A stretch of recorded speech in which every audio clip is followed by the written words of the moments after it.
Last time हमने क्या किया था, आपको कुछ याद है? क्या किया था? टाटोमेरिज्म। आज बेटा हम लोग नेक्स्ट करेंगे, दैट इज स्टीरियो आइसोमेरिज्म।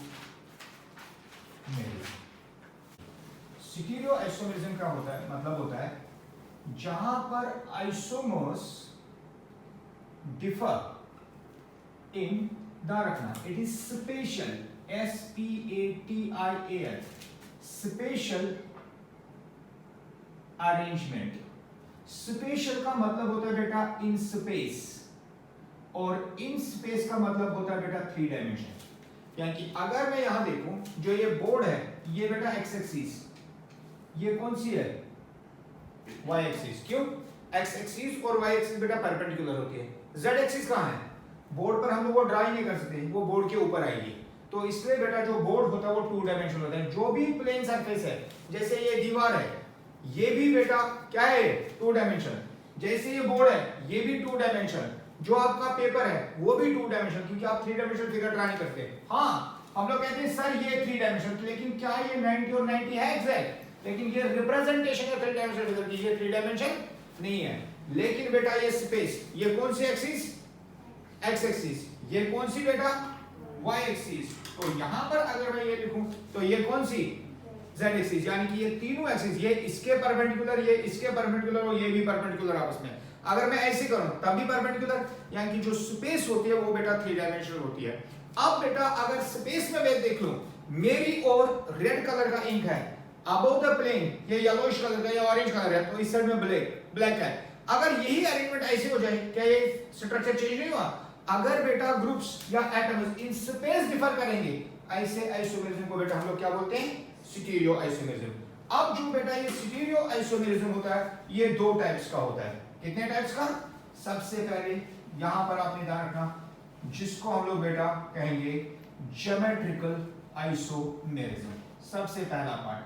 अब बेटा ये ज्योमेट्रिकल आइसोमेरिज्म होता क्या है, इसको स्टडी करने से पहले मैं आपको बताऊंगा कि ज्योमेट्रिकल आइसोमेरिज्म कहां-कहां पर होता है, और फिर हमें खुद ही पता चलेगा कि ये क्या होता है। सबसे पहले आपने याद रखना, जो ये ज्योमेट्रिकल आइसोमेरिज्म है, ये टाइप ऑफ किसका है? Stereo isomerism. जैसे अगर आपको कोई पूछेगा, आप मुझे बताओ जो फंक्शनल आइसोमेरिज्म है वो क्या है, हम लोग कहेंगे फंक्शनल आइसोमेरिज्म स्ट्रक्चरल आइसोमेरिज्म का टाइप है। क्या है ना हमने? टाटोमेरिज्म क्या है? स्ट्रक्चरल आइसोमेरिज्म का टाइप है। उसी तरह से जो ये ज्योमेट्रिकल आइसोमेरिज्म है, ये टाइप ऑफ स्टीरियो आइसोमेरिज्म है। नंबर 2 आपने याद रखना, it is due to restricted rotation of atoms या groups in space। restrict करना क्या होता है? रोकना। यानी कि कुछ एटम्स या ग्रुप्स स्पेस में एक जगह पर फिक्स हो जाएंगे और फिर वो अपनी पोजीशन को बेटा चेंज नहीं कर पाएंगे, उसको बेटा कहते हैं रेस्ट्रिक्टेड रोटेशन।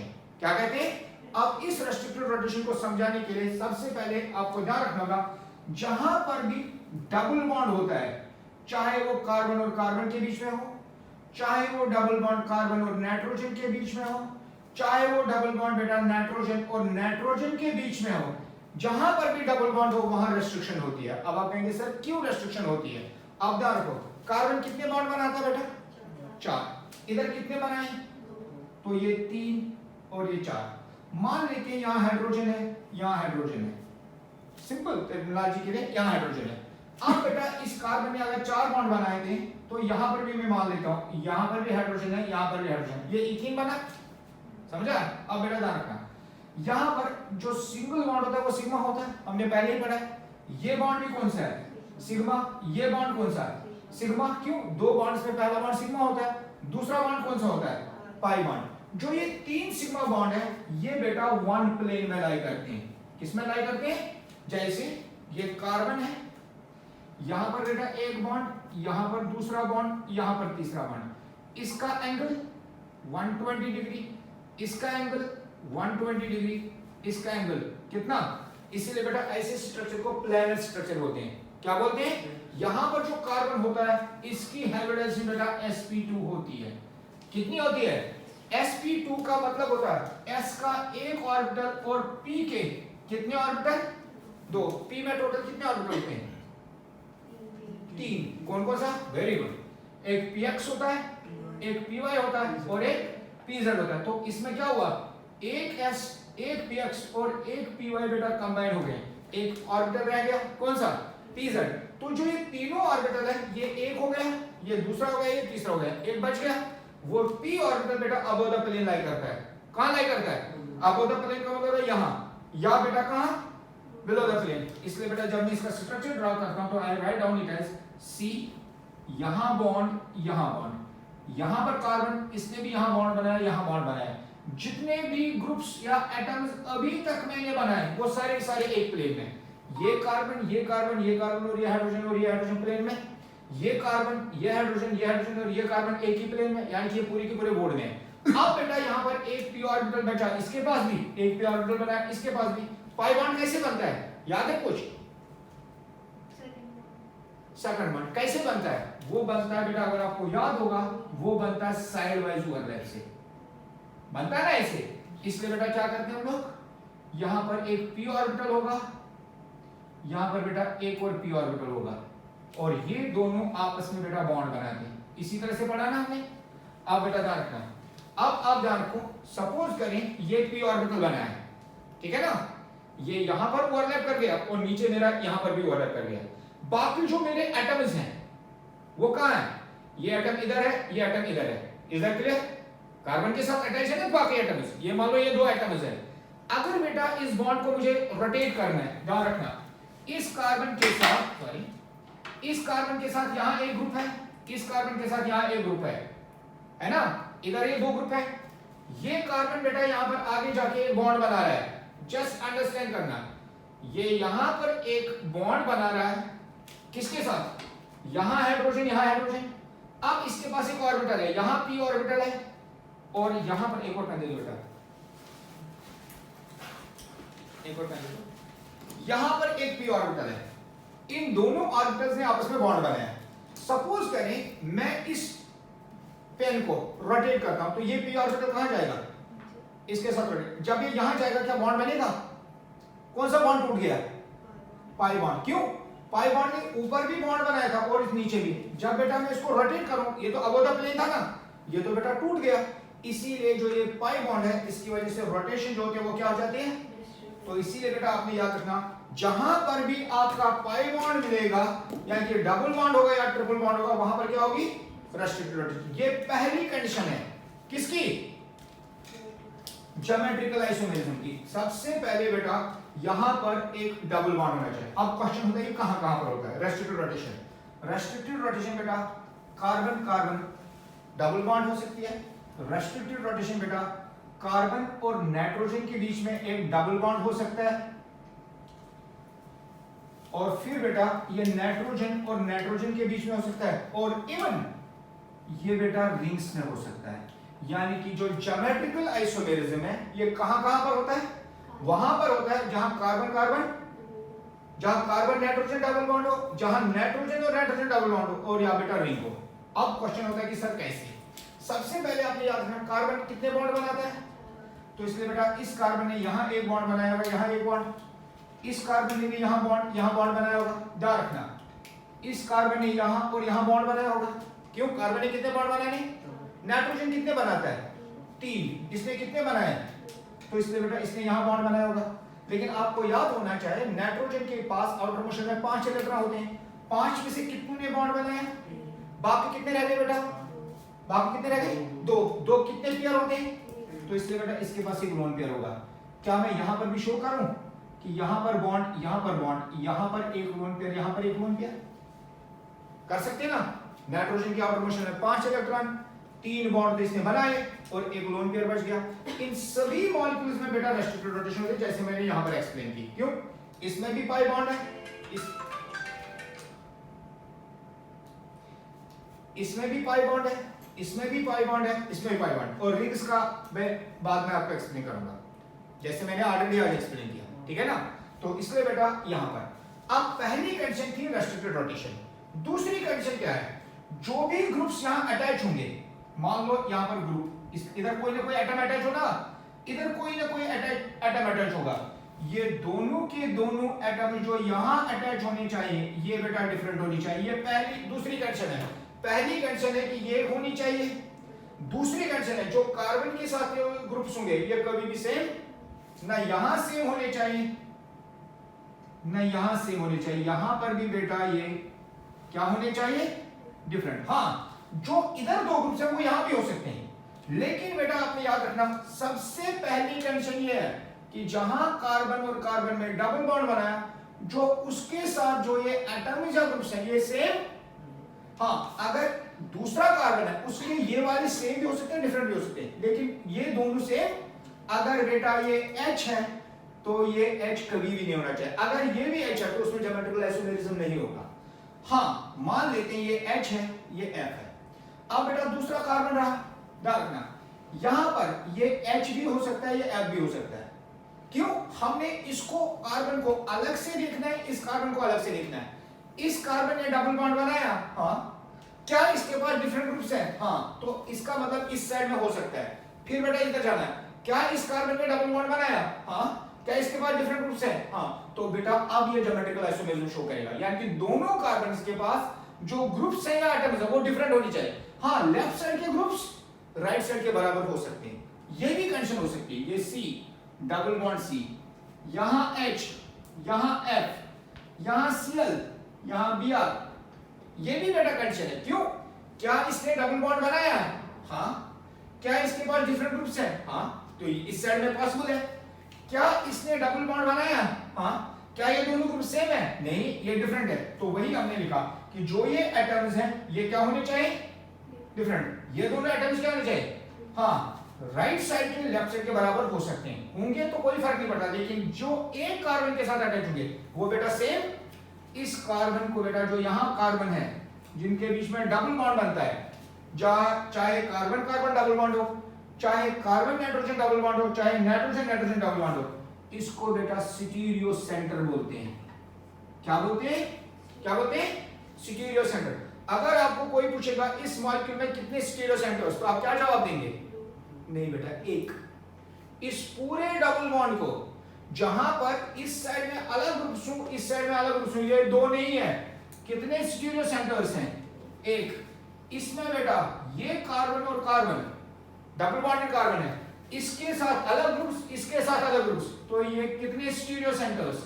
एक। इसको बेटा आप कॉपी करो फिर बाकी। अब हम लोग यहाँ पर एग्जाम्पल्स करेंगे और देखेंगे किसमें ज्योमेट्रिकल आइसोमेरिज्म हो सकता है और किसमें नहीं हो सकता। फिर देखेंगे कि क्या क्या हो सकता है, कौन सा टाइप है। अभी टाइप्स नहीं करेंगे, अभी देखेंगे कौन से कंपाउंड्स ऐसे हैं जो ज्योमेट्रिकल आइसोमेरिज्म शो कर सकते हैं और कौन से कंपाउंड्स ऐसे हैं जो ज्योमेट्रिकल आइसोमेरिज्म शो नहीं करते हैं। सबसे पहले आपने कंडीशन याद रखनी है, किस किस में होता है?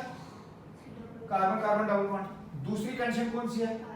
कार्बन और नाइट्रोजन के बीच में डबल बॉन्ड। तीसरी कंडीशन कौन सी है? नाइट्रोजन और नाइट्रोजन के बीच में डबल बॉन्ड। आपने याद रखना है, रिंग्स बाद में, ठीक है। अब बेटा सबसे पहली कंडीशन क्या है? कार्बन कार्बन डबल बॉन्ड, ये तो हो गया। अब बेटा मान लेता हूं मैं यहां H है और यहां पर बेटा Br है, यहां पर बेटा Br है और यहां पर बेटा H है। क्या इस मॉलिक्यूल में ज्योमेट्रिकल आइसोमेरिज्म है या नहीं है? कैसे? सबसे पहले याद रखना, अभी मैंने आपको एग्जाम में, क्या इस कार्बन के पास डबल बॉन्ड है? यस। क्या ये दोनों ग्रुप सेम है? नहीं, ये डिफरेंट है, तो इस साइड में है। अब बेटा मैंने दूसरे को भी चेक करना है, क्या इस कार्बन के पास डबल बॉन्ड है? फिर मुझे ये नहीं देखना कि दूसरे के पास क्या था, मैंने इस कार्बन को देखना है, क्या इसके पास दो डिफरेंट ग्रुप्स हैं? तो हाँ, क्योंकि इस कार्बन और इस कार्बन जो दो कार्बन है उन दोनों के पास कंडीशन सेटिस्फाई है, तो इसमें बेटा होगा। अब ध्यान रखना, इसलिए मैं लिख सकता हूं यहां पर ज्योमेट्रिकल आइसोमेरिज्म होगा, इसलिए बेटा हम लोग यहां लिख सकते हैं यस, इसका ज्योमेट्रिकल आइसोमेरिज्म पॉसिबल है।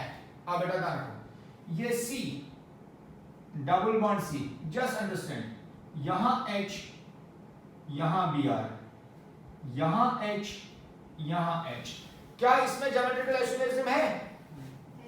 अब बेटा ध्यान रखो, क्या ये दोनों डिफरेंट है? हाँ। क्या इसके बाद डबल बॉन्ड है? हाँ। क्या इसके बाद डबल बॉन्ड है? क्या ये दोनों डिफरेंट है? नहीं बेटा, ये दोनों अब क्या बने? ये दोनों बेटा सेम बनेंगे तो इसमें बड़ा सा आंसर क्या आएगा? नो। अब ध्यान रखना, सी डबल बॉन्ड सी, यहां पर H, यहां पर बेटा Cl, यहां पर बेटा H, यहां पर D ड्यूटेरियम होता है, क्या इसमें है? हाँ, इसलिए याद रखना, आपने यहां नोट याद रखना, note isotopes of an element are taken as different groups. Isotopes को सेम नहीं माना जाता है, इसलिए अगर ये हाइड्रोजन है तो ये ड्यूटेरियम है, तो इसका मतलब ये दोनों भी डिफरेंट है, ये दोनों भी डिफरेंट है, इसलिए बेटा यहां पर भी आंसर क्या आएगा? यस। इसलिए बेटा इस तरह के एग्जांपल्स आपको एग्जाम में पूछी जाएंगी। ध्यान रखना, यहां पर कंपाउंड है C डबल बॉन्ड C, यहां पर Br, यहां पर बेटा Cl, यहां पर CH3, यहां पर भी बेटा CH3, लेकिन इस CH3 के ऊपर लिखा है 12, इस CH3 के ऊपर लिखा है 14। इसका मतलब क्या हुआ? क्या इस कार्बन के पास डबल बॉन्ड है? हाँ बेटा। क्या ये दोनों ग्रुप डिफरेंट है? यस। अब बेटा यहां पर क्या इसके पास डबल बॉन्ड है? हाँ है। इधर भी कार्बन, इधर भी, लेकिन 12 का मतलब बेटा कार्बन का आइसोटोपिक 12, जिसका मास 12 है, इसका मास, क्या ये दोनों सेम है? नहीं बेटा, यहां लिखा है नोट में, क्या लिखा है? Isotopes of an element are taken as, तो इसलिए बेटा ये दोनों ग्रुप्स हमें लगता है ये CH3 है, ये CH3 नहीं बेटा, क्योंकि ये कार्बन का 12 आइसोटोप है, ये कार्बन का 14 आइसोटोप है, तो इसलिए बेटा इसमें भी होगा। समझा? इसी तरह से C डबल बॉन्ड C, ध्यान रखना, यहां CH2OH, यहां पर भी बेटा CH2OH, दोनों ग्रुप सेम है। अगर यहां 18 लिखा है, यहां 16 लिखा है, यहां बेटा H लिखा है, यहां CH3 लिखा है, क्या ये दोनों ग्रुप डिफरेंट है? क्या दोनों डिफरेंट है? इसमें भी होगा। क्या इसमें होगा? हाँ डेफिनेटली होगा। क्यों? क्योंकि ये वाला और ये वाला सेम। अब आप कहेंगे सर पहला और पहला सेम है, दूसरे दो भी सेम है, लेकिन तीसरा सेम। जब आप डिसाइड नहीं करेंगे पूरे ग्रुप को लेना है, अगर पहला आइटम डिसाइड नहीं कर पाता तो दूसरे पर जाना है, दूसरा डिसाइड नहीं करता तीसरे पर जाना है, तीसरा। अगर सभी ग्रुप सेम होंगे, सभी आइटम सेम होंगे तो बेटा नहीं होगा, लेकिन अब ऑक्सीजन और ऑक्सीजन सेम, तो इसलिए बेटा इसमें भी आंसर होगा यस। समझा? इस तरह आप यहां करेंगे। आप बेटा यहां पर C डबल बॉन्ड N, ध्यान रखना, यहां पर बेटा दो ग्रुप्स, यहां पर एक लोन पेयर और यहां पर बेटा कोई भी ग्रुप, मान लो यहां पर G है, G का मतलब कोई ग्रुप। अब बेटा यहां H, यहां CH3। अब यहां पर कंडीशन सेम कि जो ग्रुप्स यहां अटैच होने चाहिए वो सेम, तो यहां पर तो बेटा ऑटोमेटिकली वो डिफरेंट आएगा, क्योंकि यहां पर दूसरा तो लोन पेयर होगा ही नहीं। इसलिए बेटा इस केस में सिर्फ किसको देखना है? किसको देखना है? सिर्फ कार्बन को। तो बेटा इसलिए यहां पर आंसर क्या आएगा? अगेन बेटा यहां पर आंसर हमारा आएगा यस। समझ आया? अब बेटा ध्यान रखना, नाइट्रोजन और नाइट्रोजन, नाइट्रोजन और नाइट्रोजन, यहां लोन पेयर, यहां पर भी लोन पेयर। अब बेटा ध्यान रखना, यहां H, यहां H, क्या इसमें होगा? हाँ बेटा इसमें सभी केसेस में होगा। मान लो यहां H के बदले में यहां मैं G1 लिख दूंगा, यहां G2 लिख दूंगा, जहां पर G1 and G2 can be same, can be different, चाहे वो सेम हो चाहे डिफरेंट हो, यहां पर बेटा ज्योमेट्रिकल आइसोमेरिज्म होगा। इसलिए आपके एग्जाम में अगर इस टाइप की कोई भी एग्जांपल आएगी, कौन सा होगा अभी हमने नहीं किया, अभी हम लोग सिर्फ कंडीशन लिख रहे हैं कि ज्योमेट्रिकल आइसोमेरिज्म कहां हो सकता है और कहां नहीं हो सकता। अगर आपको ये आया तो आप बेटा किसी भी ज्योमेट्रिकल आइसोमेरिज्म को लिख सकते हैं। समझा है? इसको कॉपी करो। अब नेक्स्ट में हम लोग करेंगे बेटा टाइप्स। सबसे पहला ज्योमेट्रिकल आइसोमेरिज्म जो होता है उसको बेटा हम लोग सिस डैश ट्रांस आइसोमेरिज्म कहते हैं। अब इस सिस डैश ट्रांस आइसोमेरिज्म क्या होता है तो ध्यान रखो, सबसे पहली कंडीशन बेटा सेम है, कार्बन और कार्बन के बीच में क्या होना चाहिए? Double bond. दूसरी कंडीशन ये है बेटा, ध्यान रखो, यहां पर अगर दो ग्रुप्स हैं, अगर ये H है तो ये क्या है? Cl। तो जो दूसरी साइड का कार्बन है उसमें कम से कम इन दोनों में से एक एटम सेम होना चाहिए। दोनों भी सेम हो सकते हैं। सिस ट्रांस आइसोमेरिज्म तब होगा जब लेफ्ट साइड का जो ग्रुप है उसमें से कम एक ग्रुप यहां प्रेजेंट हो। सपोज करें यहां H है और यहां पर भी Cl है, ध्यान रखना। तो इसमें बेटा ये आइसोमेरिज्म होगा। कौन सा आइसोमेरिज्म? क्योंकि आपको पूछा जाएगा कि सिस ट्रांस आइसोमेरिज्म कब होगा, तो आप क्या कंडीशन रखेंगे कि जो ग्रुप्स एक कार्बन एटम के साथ अटैच है उनमें से कम एक एटम या एक ग्रुप दोनों के पास कॉमन होना चाहिए। दोनों भी बेटा सेम हो सकते हैं, एक भी, तो ये भी C डबल बॉन्ड C, ध्यान रखना। यहां मान लो ये CH3 है, यहां मान लो बेटा ये Br है। इसमें मैंने दोनों ग्रुप सेम रखे थे, जो लेफ्ट साइड में थे वही राइट साइड में। इसमें बेटा कम से कम एक, मान लो यहां CH3 है और यहां पर बेटा Cl है। इसके साथ भी दो डिफरेंट ग्रुप्स अटैच हैं, इसके साथ भी दो डिफरेंट ग्रुप्स अटैच हैं, लेकिन कम से कम इधर भी CH3 है, इधर भी CH3 है। अगर ये दो कंडीशन है, इसमें बेटा सिस ट्रांस आइसोमेरिज्म होगा। अब ये सिस ट्रांस होता क्या है, अब ध्यान रखो। सबसे पहले मैं आपको बताऊंगा इसका दूसरा स्ट्रक्चर क्या बन सकता है। क्या बनेगा, ध्यान रखना क्या करना है। कार्बन और कार्बन के बीच में डबल बॉन्ड, जो एक कार्बन के ग्रुप्स हैं उनको चेंज नहीं करना है, यानी कि H और Cl को ये रखेंगे। जो दूसरे दो हैं उनको इंटरचेंज करना है। इंटरचेंज का मतलब हाइड्रोजन की जगह क्लोरीन लिखना है और क्लोरीन की जगह हाइड्रोजन लिखना है। तो बेटा क्या करूं मैं, यहां पर Cl लिखूंगा, यहां पर H लिखूंगा। क्या ये स्ट्रक्चर और ये स्ट्रक्चर आपको सेम लग रहे हैं? नहीं बेटा, कहां पर वो डिफर कर रहे हैं। एक मान लो ये प्लेन है, ये अबोव द प्लेन है ये, तो इसलिए बेटा इसको स्टीरियो आइसोमेरिज्म कहा जाता है। अब बेटा यहां पर कैसे बनाएंगे, शाबाश, C डबल बॉन्ड C। जरूरी नहीं कि मैं बेटा इसी को कांस्टेंट रखूं, मैं इसको फिक्स कर सकता हूं, इसको रोटेट, लेकिन जनरली क्या करते हैं, इसको बेटा कॉमन इन दोनों को चेंज करेंगे। ये Cl ऊपर आएगा, ये CH3 यहां आएगा। अब इनमें से एक फॉर्म को सिस कहते हैं, एक फॉर्म को ट्रांस कहते हैं। अब बेटा आपने ध्यान रखना कि सिस किसको कहते हैं और ट्रांस किसको। सबसे पहले आपने याद रखना, जो ये डबल बॉन्ड है, एक इमेजिनरी लाइन ड्रा करनी है। एक्चुअली आपको ड्रा नहीं करनी, ये माइंड में आनी चाहिए। जो इस बॉन्ड को, जो ये दो बॉन्ड है, एक को अपर साइड में एक को लोअर साइड में डिवाइड करें, इस तरह से। यहां पर भी बेटा एक इमेजिनरी लाइन ड्रा करेंगे, जिसमें एक बॉन्ड ऊपर एक बॉन्ड नीचे, यहां पर भी बेटा और यहां पर भी, समझ आया। अब बेटा इस लाइन के अपर साइड में ये भी H, ये भी, क्या ये दोनों डिफरेंट है? अगर बेटा इस लाइन के एक साइड में, कम से कम एक साइड में सेम ग्रुप्स हों, उसको बेटा हम लोग सिस बोलते हैं। क्या बोलते हैं? अगर बेटा सिमिलर ग्रुप्स अपोजिट में है, अब ध्यान रखना, ये लाइन है ना, लोअर साइड में क्या है, क्या ये सेम है? नहीं। क्या अपर साइड में सेम है? कम से कम एक साइड में सेम होनी चाहिए इस इमेजिनरी लाइन के। तो यहां पर ये और ये दोनों सेम है, तो इसलिए बेटा ये भी क्या बनेगा, सिस बनेगा। समझा? अब बेटा इस लाइन के अपर साइड में क्या ये सेम है? क्या ये दोनों सेम है? नहीं। अब सेम कहां है? यहां और यहां पर है या नहीं? यहां और कम से कम एक जगह पर अगर डायगोनली अपोजिट में सेम हो तो उसको बेटा ट्रांस बोलते हैं। क्या बोलते हैं? क्या इस जगह पर और इस जगह पर सेम है, लेकिन इस जगह और इस जगह पर, यानी कि अपोजिट साइड में बेटा सेम है, इस जगह और इस जगह पर सेम है। अगर मैं एक स्क्वायर बनाऊं, यहां पर मैं मान लूं ये सेंट्रल है, यहां पर बेटा मैं CH3 लिखूं, यहां पर भी मैं CH3 लिखूं, क्या ये डायगोनली अपोजिट नहीं बनता? इसलिए इसको कहते हैं डायगोनली अपोजिट। अगर डायगोनली अपोजिट सेम बनेगा तो उसको बेटा हम लोग क्या बोलते हैं, ट्रांस बोलते हैं। तो ये सिस, ये, इसलिए बेटा इस आइसोमेरिज्म को क्या बोलते हैं, सिस ट्रांस। ये कब होगा? जब दोनों के दोनों ग्रुप सेम हो या कम से कम एक ग्रुप बेटा यहां हो। अब ध्यान रखना, यहां पर मैं एक एग्जांपल करवाऊंगा तो मुझे बताना ये सिस है या ट्रांस है।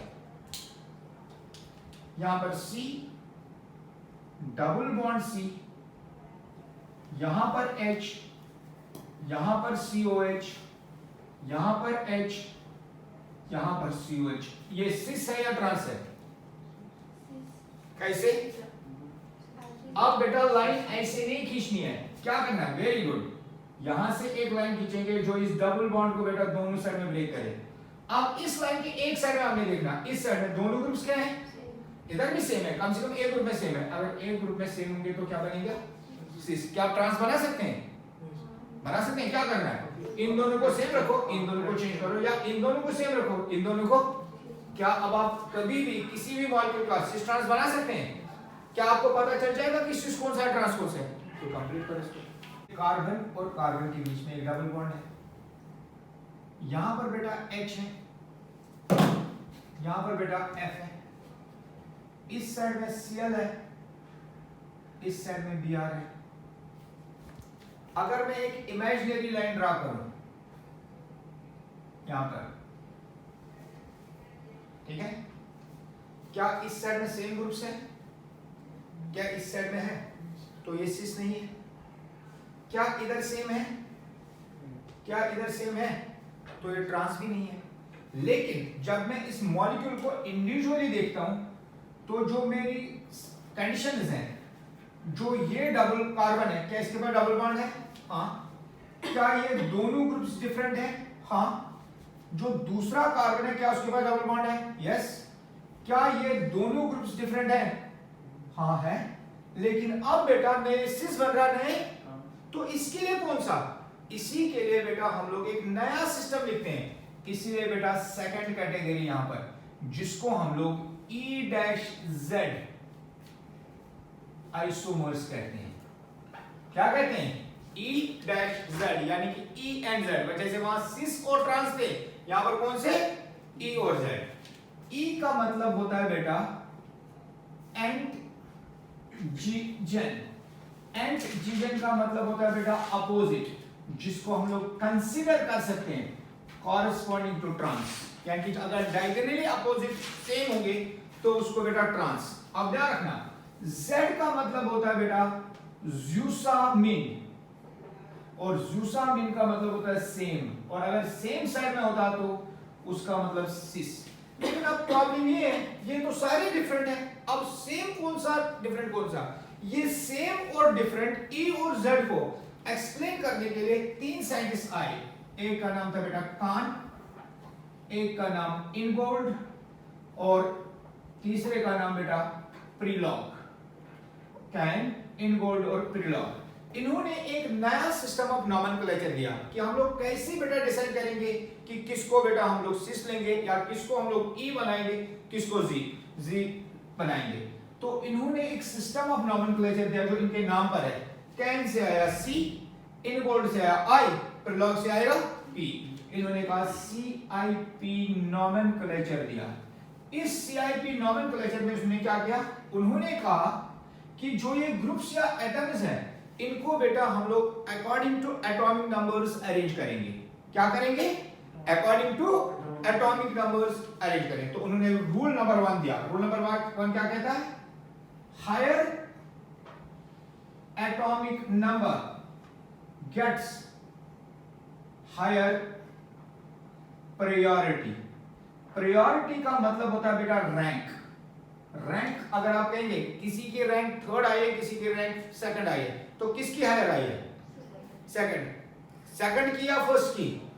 तो अब आपने याद रखना, जो भी आपके साथ ये डबल बॉन्डेड कार्बन के साथ ग्रुप्स अटैच है, उनको आपने रैंक देनी है 1 2 3 4 अकॉर्डिंग टू एटॉमिक नंबर्स। अब बेटा यहां पर दो ग्रुप्स हैं, एक हाइड्रोजन है, एक फ्लोरीन है। किसका एटॉमिक नंबर ज्यादा? तो फ्लोरीन का रैंक 1। हाइड्रोजन का ऑटोमेटिकली कितना आएगा? 2, क्योंकि दो ही ग्रुप्स हैं। अगर ये 1 है तो ये 2। अब बेटा यहां इन दोनों में किसका एटॉमिक नंबर ज्यादा?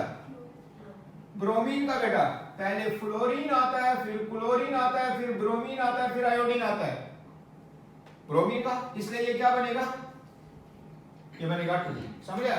अब बेटा ध्यान रखो, अब अगर सेम रैंक है, वो क्या इस डबल जो इमेजिनरी लाइन है, क्या इसके इमेजिनरी लाइन के सेम साइड में सेम ग्रुप्स नहीं है? तो अगर सेम ग्रुप्स होते हैं तो उसको क्या बोलते हैं? तो इसलिए बेटा ये आइसोमर कौन सा बनेगा?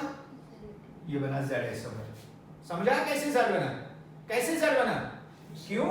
क्योंकि जब हमने इनको रैंक दी तो रैंक के हिसाब से जो 1 वाले ग्रुप्स थे, यानी कि रैंक 1, अब ग्रुप्स को नहीं देखना, अब एटम्स को नहीं देखना, अब किसको देखना है? अब रैंक को देखना। तो रैंक सेम रैंक वाले सेम साइड में थी, तो इसलिए बेटा वो Z बना। अगर बेटा मैं दूसरा मॉलिक्यूल यहां लिखूं C डबल बॉन्ड C, ध्यान रखना, यहां पर बेटा मान लो ये Br है, यहां पर मान लो ये F है, यहां पर मान लो ये CH3 है और यहां पर मान लो बेटा ये Cl है। अब मुझे बताओ क्या करें, रैंक दे दो पहले इस वाले को, ये 1 मिलेगा, ये 2 मिलेगा। अब यहां पर पहला एटम कौन सा अटैच है, क्लोरीन, और पहला एटम कौन सा अटैच है, तो क्लोरीन का एटॉमिक नंबर ज्यादा है क्लोरीन का, तो ये क्या बनेगा 1, ये क्या बनेगा। अब बेटा जो सेम रैंक वाले क्या वो अपोजिट साइड में नहीं है, अगर अपोजिट साइड वाले में होते तो उसको क्या बोलते हैं, तो इसलिए बेटा ये कौन सा आइसोमर बना, ये एंट जीजे, समझ आया, कर सकते हैं। अब बेटा यहां पर ये C डबल बॉन्ड C, यहां पर H, यहां पर D, यहां पर बेटा F और यहां पर बेटा Cl। शाबाश, क्या करें अब पहले इसको, ये 1 ये 2, अगर बेटा मैं इन दोनों का एटॉमिक नंबर देखूं, हाइड्रोजन का एटॉमिक नंबर 1, प्रोटियम का भी 1, ड्यूटेरियम का भी 1, ट्राइटियम का भी 1, तो अब मैं कैसे डिसाइड करूं, नंबर 2 रूल। अगर बेटा एटॉमिक नंबर डिसाइड नहीं करता फिर मास डिसाइड करता है, क्या डिसाइड करता है, तो बेटा यहां लिखेंगे इन केस ऑफ आइसोटोप्स, अगर बेटा आप आइसोटोप यूज कर रहे हैं, जैसे ये और ये दोनों आइसोटोप्स हैं, isotope with higher mass gets higher rank, यानी कि जिस आइसोटोप का मास ज्यादा होगा उसको क्या मिलेगी, ज्यादा रैंक। तो अब क्या मिलेगी, जो D है उसको 1 मिलेगा, जो H है उसको क्या मिलेगा, तो बेटा 1 वाले सेम साइड में, ये डबल बॉन्ड है ना, ये भी 1, ये भी 2, ये भी 2, तो क्या बना ये Z, नहीं बना, क्यों, अगर सेम साइड में तो सिस, लेकिन आप सिस नहीं बोलते, आप क्या बोलते हैं, तो इसलिए बेटा आज EZ सिस्टम अपना नोमेनक्लेचर हम लोग कर रहे हैं, समझा। E और Z क्या होता है, अगर बेटा सेम साइड में है, सॉरी मैंने यहां गलत लिखा, नहीं सी ये ठीक है, ये Z ही है, Z जो समीन है सेम, ये दोनों अपोजिट में तो एंटीज है, समझ आया। अब बेटा एक और एग्जांपल, रूल नंबर 3, सपोज करें यहां कार्बन और कार्बन के बीच में डबल बॉन्ड है, ध्यान रखना, यहां पर जो ग्रुप है वो CH3 है, यहां पर जो ग्रुप है वो CH2 है और उसके बाद CH3 है, उसी तरह से यहां पर जो ग्रुप है वो CH यहां F है और यहां पर जो ग्रुप है वो बेटा CH2OH है, ध्यान रखना, यहां पर CH2 और यहां OH है। अब मुझे बताओ किसको आप प्रायोरिटी दोगे, शाबाश, इधर कौन सा एटम अटैच है, C, इधर कौन सा एटम अटैच है, C, इसके साथ कितने हाइड्रोजन है, इसके साथ 2, लेकिन इसके साथ 2 के बाद क्या अटैच है, 3, तो इसका मतलब हुआ इसके साथ 3 के 3 हाइड्रोजन है, इसके साथ 2 हाइड्रोजन है और एक कार्बन है। अगर मैं इसको ऐसे लिखूं CH2 और उसके बाद H लिखूं, ये CH2 ये CH2 सेम, यानी कि ये डिसाइड, अगर ये डिसाइड नहीं करता नेक्स्ट पर जाओ, अब क्या है H, और इसका मतलब हुआ अब जो नेक्स्ट है, क्योंकि कार्बन कार्बन बॉन्ड होता है, कार्बन हाइड्रोजन बॉन्ड, इसका CH2 ये भी CH2, इधर हाइड्रोजन, इधर क्या है कार्बन, अगर पहला डिसाइड नहीं करता दूसरे पर जाओ, अब बेटा किसका एटॉमिक नंबर ज्यादा, हाइड्रोजन का या कार्बन का, तो इसलिए बेटा इसको रैंक 1 मिलेगा, इस ग्रुप को क्या रैंक मिलेगा, 2 मिलेगा। अब बेटा यहां ये CH2 ये भी, उसके बाद क्या है O, इधर वापस कार्बन है, ऑक्सीजन का एटॉमिक नंबर ज्यादा है कार्बन का, कार्बन का एटॉमिक नंबर ज्यादा होता है, आई बी नॉट स्पेसिफिक, तो इसको बेटा रैंक 1 मिलेगा, इसको रैंक क्या मिलेगा, 2 मिलेगा। तो क्या करेंगे, 1 वाले सेम साइड में, दोनों के दोनों नीचे आए ना, जब दोनों के दोनों नीचे आएंगे तो उसको क्या बोलते हैं, उसको क्या बोलते हैं, Z, यही बेटा रूल नंबर 3 है। If first atom is not able to decide the rank, अगर फर्स्ट एटम पर रैंक आप डिसाइड नहीं कर पाते हैं then move to the next till rank is decided। तब दूसरे पर जाओ, अगर दूसरा नहीं करता तीसरे पर जाओ, तीसरा नहीं कर जाता चौथे पर जाओ। अब बेटा यहां पर आपने एक चीज याद रखनी होगी, एक और चीज आपने याद रखनी होगी। क्या करना है, जो CH3 ग्रुप है that will be less preferable as compare to C2H5। उसकी रैंक CH3 की कम होगी, किससे? उसकी रैंक कम होगी किससे? C3H7। और इसी तरह से, उसी तरह से जो कार्बन कार्बन सिंगल बॉन्ड है उसकी रैंक कम होगी किससे? कार्बन कार्बन डबल बॉन्ड से। और कार्बन कार्बन डबल बॉन्ड की रैंक बेटा कम होगी कार्बन कार्बन ट्रिपल बॉन्ड से। ये सिर्फ कार्बन कार्बन के लिए एप्लीकेबल नहीं है, ये किसी भी और एटम के लिए भी एप्लीकेबल है। यानी कि सिंगल बॉन्ड जो है उसकी रैंक हमेशा कम होगी किससे? डबल बॉन्ड से। और डबल बॉन्ड की रैंक हमेशा कम होगी किससे? ट्रिपल बॉन्ड के लिए। यहां पर सिंपल बेटा डिसाइड करने के लिए, यानी कि अगर एक मॉलिक्यूल डबल बॉन्ड बना रहा है, एक ट्रिपल बॉन्ड बना रहा है, आप किसको हायर रैंक देंगे? नहीं बेटा, ये कम है ना, ये ज्यादा है, तो आपने इसको रैंक हायर देनी। इसकी रैंक कम आएगी, इसकी रैंक कम आएगी, इसकी ज्यादा। लेकिन अगर ये दो ग्रुप होंगे तो जितने ज्यादा कार्बन उतनी रैंक बड़ी होगी। समझा? दिस इज ऑल अबाउट किसके बारे में? दूसरा वाला। तीसरा वाला कौन सा है? तीसरा वाला है बेटा नेक्स्ट वन जो हम कल करेंगे, सिन और एंटी। इसको कॉपी कीजिए, बाकी कल करेंगे।